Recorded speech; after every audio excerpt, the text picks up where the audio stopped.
So here's a game we didn't originally get, and I'm kinda shocked because it looked like the reviews for the first game were pretty good, but I guess they weren't good enough. The development started right after the first game's release, with many of the original staff returning to work on it, though when it came time to localize it, they weren't so sure. One big concern was the depiction of the German Elfenmerman, Adolf Hitler, and other references to the Nazis. I mean, there are Nazi swastikas in the game, and I guess that was one of the reasons why they decided not to localize it. Another reason was the lack of staff. Because this game is a part of a duology, the team was already working on the sequel, Persona 2 Eternal Punishment. Now, the localization team wanted to try and localize it, but they got shut down. There was a slight chance depending on Eternal Punishment's reception, but as you can obviously tell, we did not get it. At least initially. There is a fan translation that's on the internet somewhere, and that's a great way to experience a game. Though no matter what, this review is of the PSP version and the PSP version only.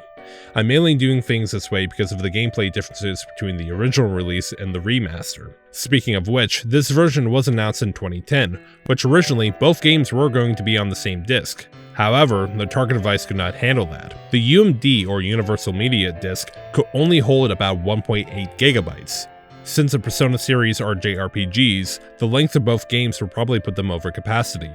There were some cuts like the custom quest in the Climax Theater and some extra DLC, though as you can obviously tell, they're separated. We did get a new story quest for this game that takes place in Kadokozaka High, the setting for Shin Megami Tensei If. There are some other changes in the game, mainly about the Nazis, though this was changed due to Japan's laws on depicting real-life historical figures in video games. That's why instead of being called Hitler, he's known as the Führer. There are other laws for video games that I really have to tilt a head at in Japan, like in Remake 2. The cop getting eaten was in the Japanese version, but it cut before we could actually see the lower half. Though, that's neither here nor there, and I'm kinda surprised Hitler was even put in the game to begin with. Though let's find out why he was. It's time to enter the rumor-filled world of Shin Megami Tensei Persona 2 Innocent Sin.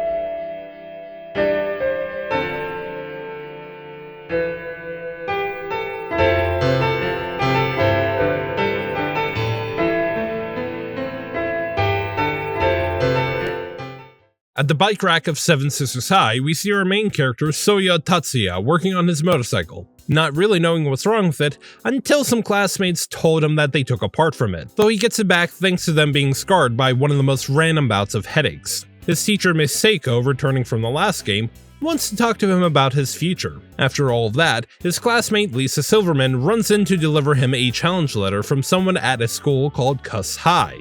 And here I thought band names made absolutely no fucking sense. In actuality, the school is called Kasugayama, but he's told to go to the prison close to the school. Lisa tags along, and during that time, we see the Kasugayama students that sent the letter be amazed at how much this girl can eat. Though one of them is not aware that Tatsuya is coming down to the prison, and that's Mishina Akichi. But it's revealed that the letter wasn't sent for a brawl, but to get Tatsuya to be a part of Akichi's band, Gas Chamber. Seriously, what the fuck is up with band names? Anyways, after Lisa insults Akichi by calling him the Undie Boss, long story but admittedly is better than the nickname Brown, Akichi doesn't really take that insult well and summons his persona, Radamanthus. He's not the only one to have a persona, as Tatsuya and Lisa awakens to theirs, Volcanus and Eros respectively. The three pass out, only for their minds to be transported to Philemon's dimension. He gives a spiel about personas, but a warning as well, that the three's lives are now in danger. That Tsumuru City is now a place where rumors become reality. And when the three wake up back in their world, they put what Philemon said to the test. Lisa and Akichi's bandmates perform a ritual called the Joker Game. First, walking X amount of feet, and then calling their own phone number, with the Joker appearing, asking for their wish. Now they're shocked and can't really get their wishes out of their mouths, so Joker goes to steal their dreams, turning three of them into Shadow Men, people who are pretty much erased by anyone who hasn't awakened to a persona. Now this doesn't happen to Lisa because she fell down, though it's clear that it probably wouldn't have happened regardless. Why? It's because Joker has a grudge, not just with her, but with Tatsuya and Akichi as well. However, he tries to kill them with some demons, but that fails as they kill the demons and attack back with a fusion spell. Joker is indeed stronger than that and uses his own persona to knock them out. He vows not to let their dreams come true, but thanks to them not remembering what happened, he bails. What's the point of revenge killing if the person, or people in this case, doesn't even remember what they did? He challenges them to remember their past sins before he leaves. They go to get revenge for the new Shadowmen on the scene, but they're gonna need weapons in order to do that. With rumors becoming reality, they go to a ramen shop that's supposed to be ran by an ex-spy that sells weapons. And at first, it's not true, but by visiting a detective agency and spreading the rumor around a little more, they can get their weapons, which includes a guitar case gun for Ikichi.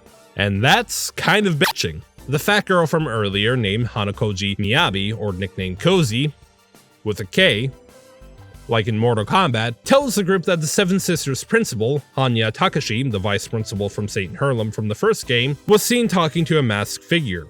Going to confront him, the school's clock starts moving, something that will bring about a curse if it would ever happen.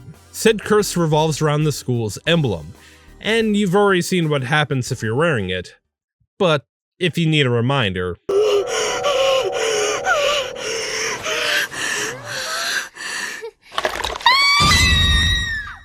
yeah, disturbing, isn't it? Like something out of a horror game. But when the gang runs to the principal's office, he's nowhere to be seen, although two lovely ladies come in for a report. The returning Mayuzumi Yukino, who's now a photographer for the magazine Coolest, working with her partner, the reporter Amano Maya. When demons barge into the office, we see that Yukino still has access to her persona, but surprisingly enough, Maya awakens to her persona, Maya. Yeah, that's not confusing at all. Since they can't find the principal, they go around smashing clocks, and before you ask why, it's to stop the emblem curse from continuing. But when almost all of them are smashed, the principal chimes in on the intercom to tell everyone to knock that shit off. And for some reason, the students and staff do just that. The main five continues anyways, with the last one being the clock tower's emblem. And when they go there, not only is the principal there, but Joker is as well. After the confirmation that Hanya is working for Joker, we learn that revenge isn't Joker's only goal, as he mentions something about a dream that he won't let the group destroy again. He bails once more and we deal with the principal, leaving him to jump out the window. You can decide whether or not he's dead. I honestly don't think it matters now that I think about it. Keeping in mind that rumors are becoming reality, the group decides to head to the source of the emblem curse, Kasukayama High. And it turns out they're planning a big festival on the order of the student council president. And tracking him down, the group gets trapped in the bomb shelter that's rumored not to have an exit.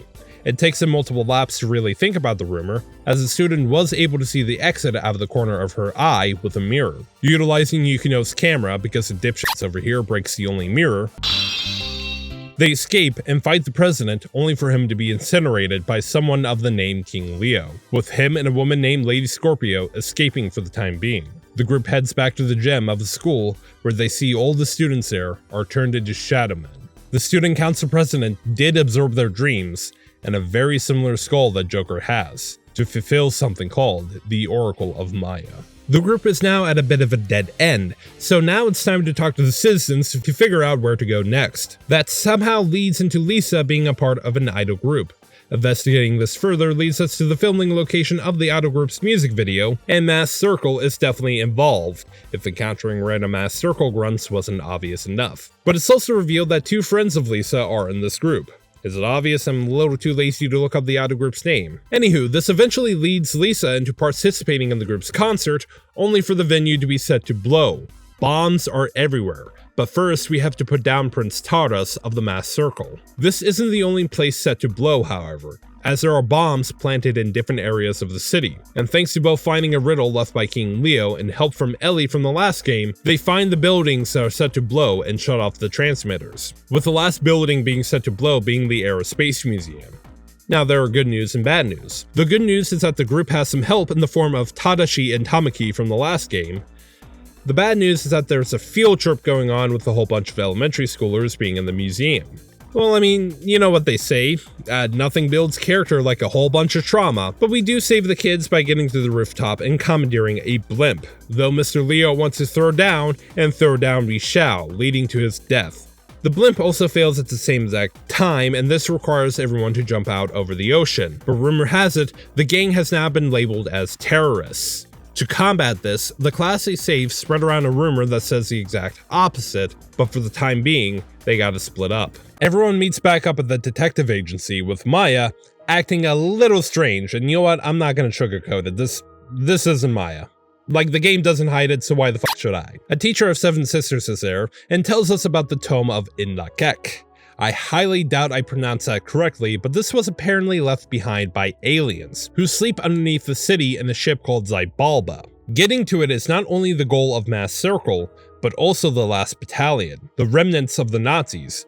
Because rumor has it, Hitler faked his own death and was hiding out somewhere near the Antarctic. Though during all of this, Lisa has a revelation about her past, and asks the group to go to the shrine with her, so she can expand on it. Once there, we learn that this group, minus Yukino, was the original Mass Circle. To confirm this, Philemon tells them to go into the cavern behind the shrine to regain their memories.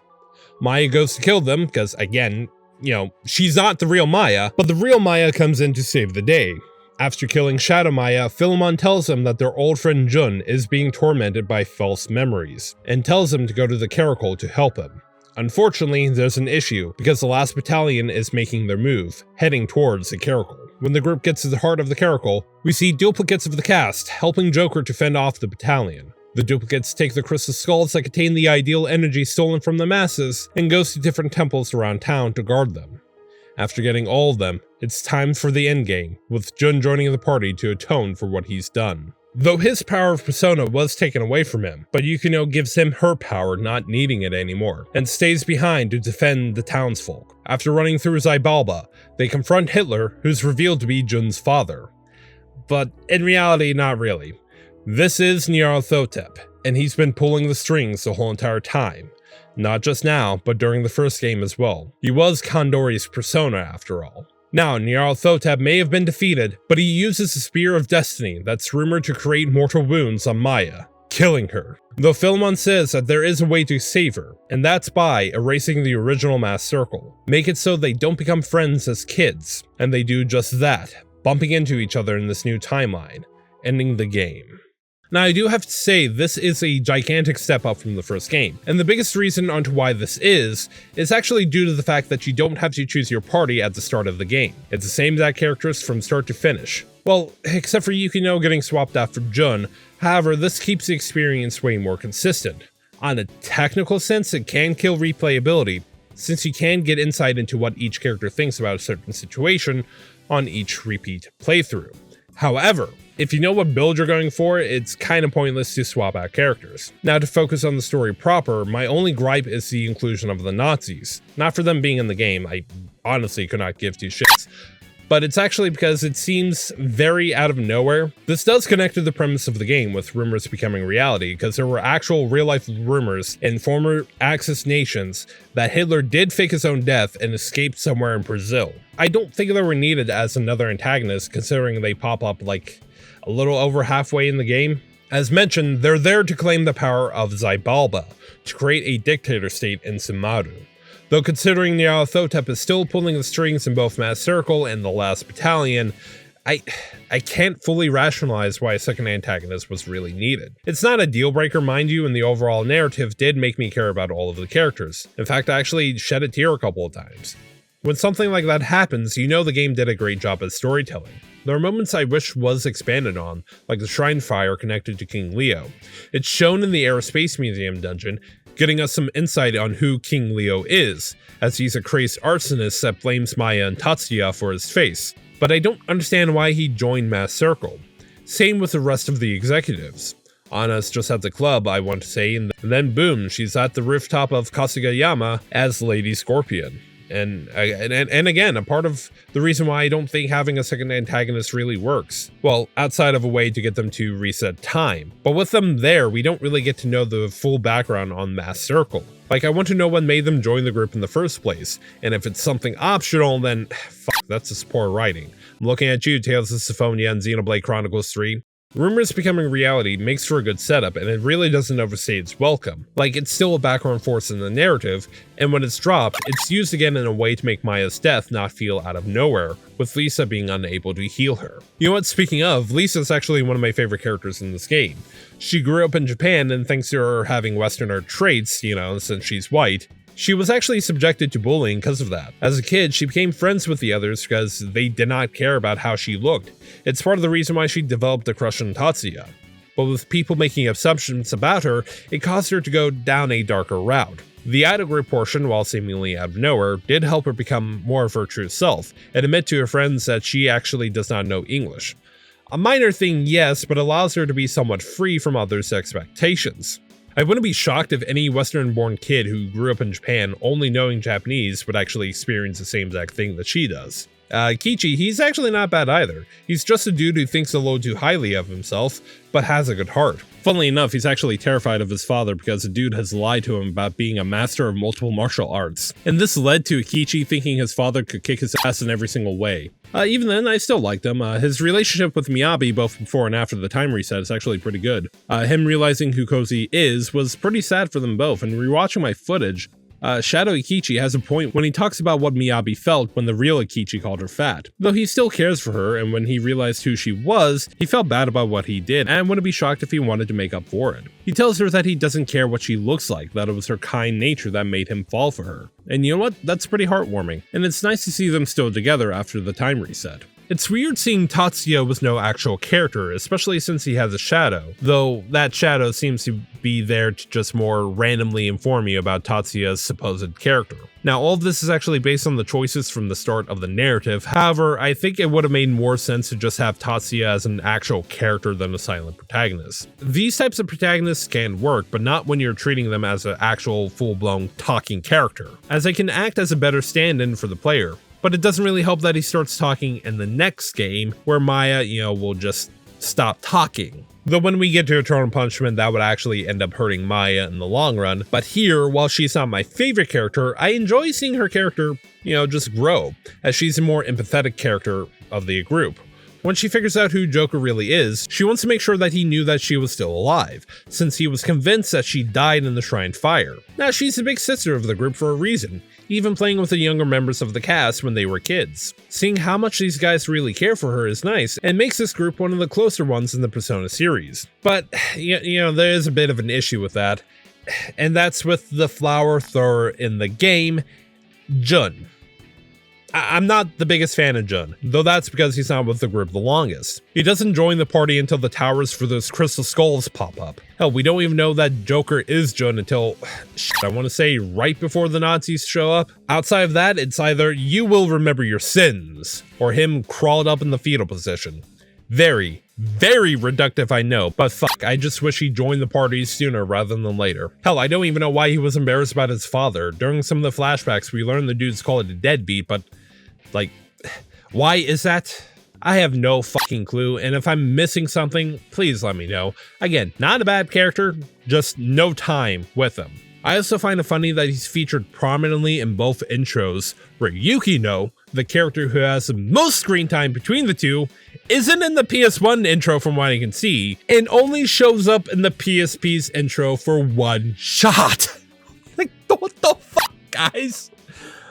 Oi. And before I forget, as I said in the previous video, I did like Yukino from what little I saw in this game from a previous attempt to play it. Yukino's caring personality shines here with Anna wanting to make sure she's on the right track thanks to Miss Seiko's influence, with her getting Yukino out of her delinquent stage she was in before the events of the first game. Now the downside to this is that Anna doesn't show up a lot, and the only time you actually fight her is when she's being manipulated by Shadow Yukino. Something that I honestly have no clue how to trigger. I'm guessing it has something to do with letting Yukino stay with a friend who died before entering the Caracal. Other than that, she's still a great character, which she stuck around for the whole entire game, for reasons I already mentioned not 10 seconds ago. Though with what we got, I'm not complaining, considering she's better here than in the Snow Conquest of the last game. Even then, at the end of the day, the narrative for this game is actually way better than what I was expecting. For the most part, it's a really enjoyable ride from beginning to end. The downside, again, is the inclusion of the Nazis. because the story didn't really need an extra antagonist. Though when we get to the gameplay, the PSP does not do this game justice. To be honest, I'm actually shocked with the difficulty of this game because fuck, this is easy, like no shit. First time I'm playing through this game, so it's on easy, but I have had no need to change up personas whatsoever. If you don't know, unlike a game series like Pokemon, Shin Megami Tensei requires you to regularly change out your party. In mainline, it's demons most of the time. In Persona, it's the personas characters can equip. This is because in the first 3 games, and the protagonists of the next 3, personas will stop growing after a while. Hell, the first personas put onto party members that can change are purposely bad to get you to swap them around. However, it wasn't until I was like over 2 hours of my 3rd session to actually do this, and keep in mind, I was already 6 hours into the game at this point. And a pretty short game for a JRPG, which is about 35.5 hours, at least according to how long it beat. Not the most accurate since it's a survey, but hey, it's something. However, no encounter has asked me to change these out. Hell, at this point, I've already set up one prime persona and are about to set up the others. And the only reason why I started summoning, I guess I should say, we'll get to it, was to get some more type coverage, since Tatsuya and Yukino has fire as their base abilities, with Yukino having a lightning skill, Maya utilizing light and ice, Risa utilizing earth, and Nikichi having water and dark skills. You only need a Garu skill and things will be fine. And that's why I summoned Nekomata to get a Garu skill. Sid's skill was Magaru, and to rip this band-aid off, I don't understand multi-targeting skills only targeting the same enemy. Now granted, this can heavily help avoid enemies that null, absorb, or reflect specific moves. But wasn't that always a risk with these spells? Especially since in the first game, any skill with a Ma prefix did target all enemies. There are just times I want to clear out the room and just be done with things, but this just adds an extra step to the game. It's also weird that there are skills that target every enemy in an encounter, so why the mix-up, you know? It's a minor thing, however, because at the end of the day, after one turn, I just set the moves and hit auto. There's no thought to these fucking battles. Like, sometimes I use a new fusion skill, sometimes I don't. I don't think that was ever intended, but fuck my life. Play on hard when you play this game, because there's no challenge to this game. Even in the boss department. Like, in fairness, I came close to dying at some points, but they have never wiped me out. Like, who the fuck redid these guys? Because when I look at the Wikia, they toned down the stats of these guys. Take Genji, for example, or Prince Taurus. He's level 24 in both versions, but has 88 attack, 84 defense, 65 magic attack, and 66 magic defense in the PS1 version. Seems reasonable, seems like a decent challenge. Though when you look at his stats for PSP, he goes down to 61 attack, 67 defense, 45 magic attack, and 52 magic defense. That's piss easy, even if he does not have any weaknesses. I swear, once you use your moves once on an enemy, you can just hit auto and they will fucking drop like flies. It's not even funny. And looking back at my footage, that's all I did. Akari, same shit happened with her. Lowered her stats between versions, but she has a weakness to swords and light. I just slashed at her with regular weapons and that fusion skill. Yeah, she had a Balfagor with her. But I just used the basic healing skill to keep my party alive, since he does hit pretty hard. Now granted, I should have had the second tier healing spell Diorama with me, but hey, without it, it wasn't an issue. And you know what? This is hilarious. Like, to the point that I'm pretty sure this was developed by modern day gaming journalists. Look at God of War Ragnarok and tell me I'm wrong. The only boss to give me any sort of issue was Shadow Maya, thanks to her Diamond Dust skill.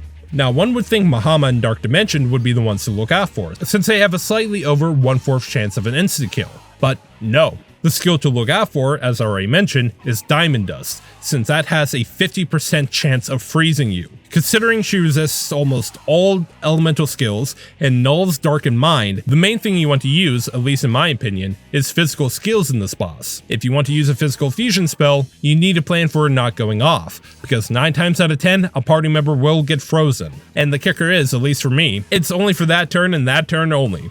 This doesn't help that they kneecapped her stats as well. And hell, not even the final boss gave me an issue.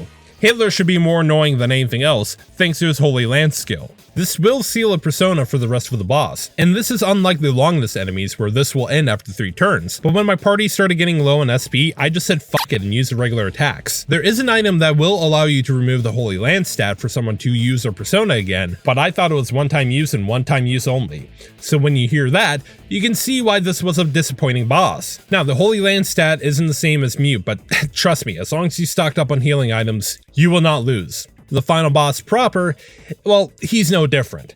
He has 5 different bodies merged all into one. Kind of like Yaldabaoth from Persona 5, but they won't come back. There's only 2 body parts that can give you an issue. One of them is the right leg with its skill Master 18, where it can hit you with low non-elemental damage 18 times. Sometimes it's very, very low damage. Jun got hit by it and only took like 54 damage, but it can KO the party pretty easily. The other body part is the right arm, since it can insta-kill someone, but I don't think it ever got the skill off of me. Now, the main body's biggest threat is Despairing Dream, where for a random amount of turns, the damage will be dealt to SP and not HP. I'm not sure if this can kill if your SP gets down to 0, but obviously you won't have much resources to deal bigger damage. Though the way I see it, once you kill the rest of the body, you've pretty much won. Every single turn I selected multi-targeting skills, and didn't have to worry about any extra damage. For pretty much every fight, I did just that. Now for this fight, I did not hit auto, but so that was a fucking lie. Even when I get in the same grooves in other JRPGs like Nocturne, there will be a boss or an encounter that will force me to change up my strategy. Like no shit, I always get the Nirvana Magatama to learn Divine Shot, and that's what I use for majority of the game, maxing out my vitality and attack. But there are plenty of bosses like the Fiends that forces me to change up my approach, what demons I'm going to bring with me, and what skills I need to think to have on them or myself. Here, I feel no need to swap personas, and that's why I say either play on hard or play the PS1 port. The UI is different on the PS1 port, but I will get to those changes with Eternal Punishment since both games share the same battle systems in both ports. However, the PSP port is a definition of kneecapping because I believe the majority of gamers will play on normal. This probably wouldn't break someone's experience, but it may make it an underwhelming one, since someone like Nyarlathotep should be a stressful fight. Not a 360 no-scope. They should not have messed with the stats of the bosses. I struggle to think why they did that in the first place, and if they ported this game again, I would want them to go back to the PS1 stats, because there's already an easy mode added to the game, so why make the normal mode the easy mode? They don't test your strategy, they just act as experience farms. Granted, I will have to play the PS1 port to fully determine this, but I feel like the PS1 port gives a better experience, at least from what I've seen. That port will have you change up your strategy and not just stay on auto. Other than that, I have no real issues with the system. I wish selecting skills was faster here because that goes way too slow for my liking. Though the thing I really hate is not being able to see what the demons are weak to when selecting the skills. When selecting skills in the PSP port of the first game, you can hit a shoulder button, I forget which one, to see the weakness of each enemy. Here it's for the current status condition of the party and the enemy. I should not have to exit out of the skill selection to double check those weaknesses. My memory is horrible and I don't want to go to the SMT Wikia for regular encounters. It may seem minor, but that can really add up in the long run. New to the Persona series is fusion spells, and I don't really have big issues with these. And depending on the spells characters use, that may unlock a new fusion spell for future use. Pay attention to your turn order because you can change around their order to find these spells. The only downside to this is that if you don't know that you've already set up a new fusion spell, that will take precedent over the spells you've already selected. In future cases, the game will ask you if you want to cast a spell, even with an option to have it trigger no matter what when it's set up. But I just wish the first time casting didn't override what you already want to cast. It's fine for me, but I can imagine someone getting pissed on a large encounter where you want to clear out the room, only for a single targeting fusion spell to be triggered. I would have rather the game had something that said the party got the idea for a new fusion spell, or at least something like that. Again, not a deal breaker, but it's just annoying. However, what is a deal breaker is contacting. Now, I said it once, I'll say it again, I hate contacting. Hated it in mainline, hated it in the next game, and hated it in 5. But at least it's over much faster here. It's a little more annoying now since not only do party members still have 4 different options, but you can mix and match for different results. But I have to be honest, not only did I just stick to guides because I just wanted the tarot cards, but after a while I just stopped contacting. Because again, there's no need to swap personas on normal. However, if you're the type who wants to swap out personas regardless, one thing you may want to look out for are contracts. Yeah, you can contract with the demons now. If you see a white cat thing, I'll advise against it. But if any demon you contracted with gets eagered, you can get blank tarot cards. While you don't like the contact system, contracts are awesome to have around, and you'll want a good amount of blanks for summoning. Yeah, we don't fuse demons anymore to get personas, but use X amount of tarot cards to summon new personas. This is a system that I do not like. It's manageable, but I hate having to remember how much tarot cards I need for a persona, especially since it seems like the card costs for some of these guys are a little high. There's probably ways to decrease them and the like, but I just prefer regular fusion. In fairness, I would not be shocked if this new system was to help with skill inheritance, since I doubt people check their spell cards in the first game, since they do have skills tied to them. Now you have dedicated spell cards that would teach your persona a skill, with no real need to guess what item gave what in the previous game. You can also use more than one item, a spell card, material card, and an instance card. This is cool, but again, the cost per persona is just way too high for me. It's just another currency, one that you have to grind a lot to get of, just for a persona and its tenths of level progression. I would have preferred just regular fusion with the spell cards, but then again, I just don't understand this change. Like, it would be one thing if it was how it is now, by fusing different personas together, but this just ain't it. I'm guessing they just wanted a way to make things different from mainline, but when you already have contacting, you might as well just keep fusing demons. Thankfully, when Persona 3 came out, we got a much better and fitting fusion system for the Persona series, but we are unfortunately not there yet. The Velvet Room got a bit of an upgrade with the Demon Painter, and this is where those blanks I told you about comes into the picture. Demon Painter can paint specific Arcana cards, allowing you to cut down on costs for different personas that you want to summon. Keeping mindful on your contracts is a great way to grind tarot cards. Hell, on the PS1 ports of this game and Eternal Punishment, there will be a marker that tells you what demons you've contracted with. But check some guides as well, because you could be wasting time on demons that don't give out a good amount of blanks. However, if I'm going to be honest, and please excuse me if I sound like a broken record, this isn't a fun system. Mixing and matching demons worked better in previous games. Though what also worked previously is having 3 personas to a character. Now, I would not be bitching if I had access to all persona skills. Unlike before, you don't have to go to the Velvet Room to change out your personas. At all times, you can swap personas at any point, even without it taking a turn in battle. There's a bit of an asterisk with that, because you do have a limited amount of personas you can carry with you, with a reserve being at the Velvet Room. However, if you want to use a healing spell outside of battle, and don't have one equipped on a character, you have to equip that persona, heal, then re-equip the persona you wanted to use. I'm only mentioning it now because I kept getting possessed, or whatever the status condition is called, and had to keep swapping personas. I guess that's one way to get me to swap around personas, for that status condition and that status only. Other than that, I just stocked up on items. I don't really think the devs meant for that, but you know what? Fuck it. There's no compendium, so what the fuck should I spend my money on? Now, exploring the dungeons in general isn't bad, as they're pretty well constructed and we don't have anything like the Karma Palace from the previous game. The only downside is that this time around, there aren't any puzzles. They would be easier to do since this game's presentation being in the third person allows us to spot switches much easier, even if the first game's remaster marked them on the map for you. But not having any puzzles isn't a deal breaker, since these dungeons can be pretty straightforward. The only time there was an actual puzzle was in the Caracal. Towards the end, you have to take a specific teleporter to get to the next area. It's small, but it's fine. Thankfully, I'm using an emulator, so I can just use save states to quickly get to the right one. But from the looks of things, it's not too hard to get back to where you started. This goes the same for the drops in Mount Iwato, and I'm glad. I would rather have dungeons that aren't too complicated and pretty straightforward to the mess that was the Karma Palace. I do apologize for bringing that dungeon up, but that was just a major sticking point and annoyance. I just want to see the playtester notes to see how they thought that was a good dungeon. Now, one gameplay mechanic I did not get much use out of is the rumor system. This is a cool idea, where if you talk to rumor mongers around town, you can learn of different rumors to be spread around by the Kuzunoha Detective Agency. This will allow you to change products at different shops, increase odds of item drops, winning at that sweepstakes magazine, or even special demons you can encounter. The only reason why I'm mentioning this at the end of this section is because I didn't get much use out of it. I guess I was more focused on the main narrative to do anything about it, and you do have to use this mechanic once at the start, but afterwards, it's all optional. Keep in mind, these rumors are also one-time use, and the only way to get a rumor from a monger is to tell them another rumor. I'm not sure if this is a limited resource, I don't think it is, but again, it didn't matter because I just didn't bother.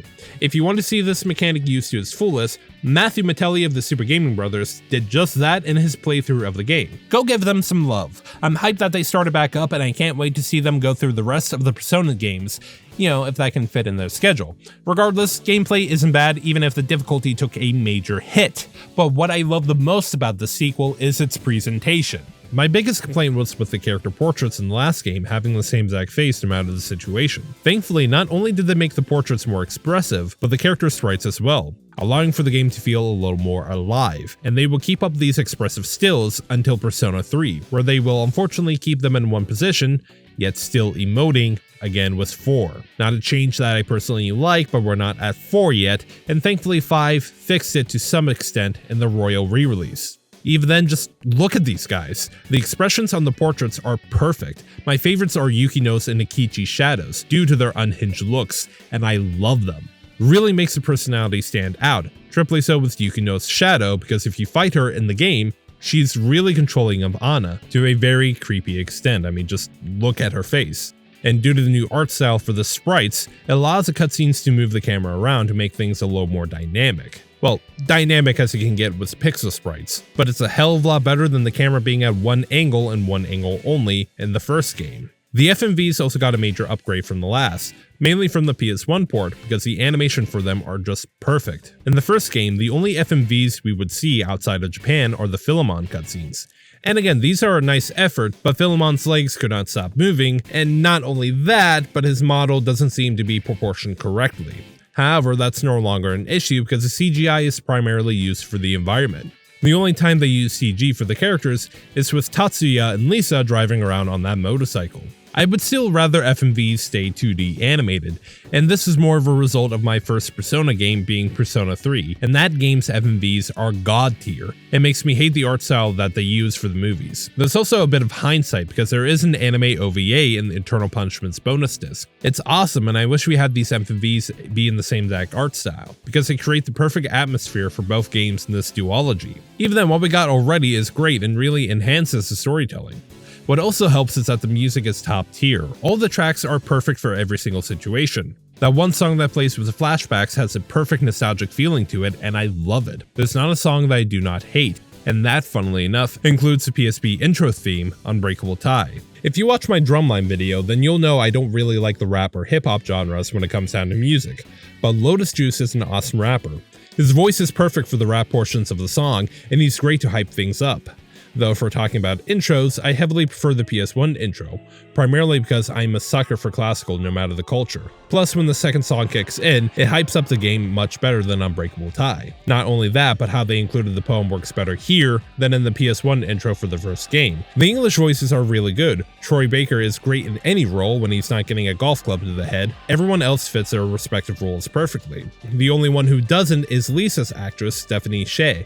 She's not bad, as I do love her as the English voice of Hinata from Naruto, but I don't think she was right for the role of Lisa, as some of her lines just felt a little awkward. Though again, she's not a bad actress, and she does at least try with the role. I mean, the battle cries show her best work with the character, though these cries actually are pretty good. It gets a mood set pretty well for each battle, including Maya's "It's whoop-ass time!" Though I will say, the Japanese voice acting is fucking awesome.